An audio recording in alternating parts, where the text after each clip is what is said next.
పోలవరాన్ని పూర్తి చేసి రైతాంగాన్ని ఆదుకోవాలనేది తమ ప్రభుత్వ లక్ష్యమని హోంశాఖ మంత్రి వంగలపూడి అనిత అన్నారు.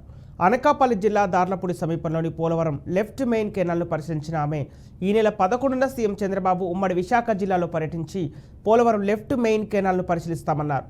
పోలవరం ప్రాజెక్టు త్వరలోనే పూర్తవుతుందని ఆశాభావం వ్యక్తం చేశారు.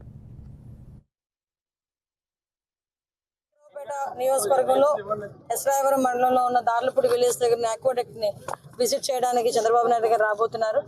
ఇప్పుడే కలెక్టర్ గారు, ఎస్పీ గారు అందరం కలిపి ఆ ప్లేస్ ను కూడా విజిట్ చేయడం జరిగింది. ఎక్కడైతే ఆక్వాడక్ట్ అసంపూర్తిగా నిర్మితమై ఉండిపోయిందో అదంతా కూడా ఇప్పుడు విజిట్ చేయడం జరిగింది. సార్ ఎక్కడికి వస్తారు, ఎక్కడ విజిట్ చేస్తారు అన్న విషయాన్ని కూడా ఏదైతే చంద్రబాబు నాయుడు గారు డే ఫస్ట్ నుంచి కూడా పోలవరాన్ని కంప్లీట్ గా పూర్తి చేయాలి, పోలవరాన్ని పూర్తి చేసి సుమారుగా ఇక్కడ ఉన్న రైతాంగాన్ని అందరినీ ఆదుకోవాలి అన్న ఒకే ఒక కళతో ఈ రోజు కూడా చంద్రబాబు నాయుడు గారు పనిచేయడం, మన ముఖ్యమంత్రి వర్యులు పనిచేయడం మనందరం చూసాం. ఇక్కడ ఉన్న హై స్కూల్లో హెలిప్యాడ్, తర్వాత ఆక్వాడక్ట్ అని సీఎం గారు విజిట్ చేయడానికి కావాల్సిన అన్ని ఏర్పాటుని డిస్ట్రిక్ట్ అడ్మినిస్ట్రేషన్ మొదలు పెట్టాము.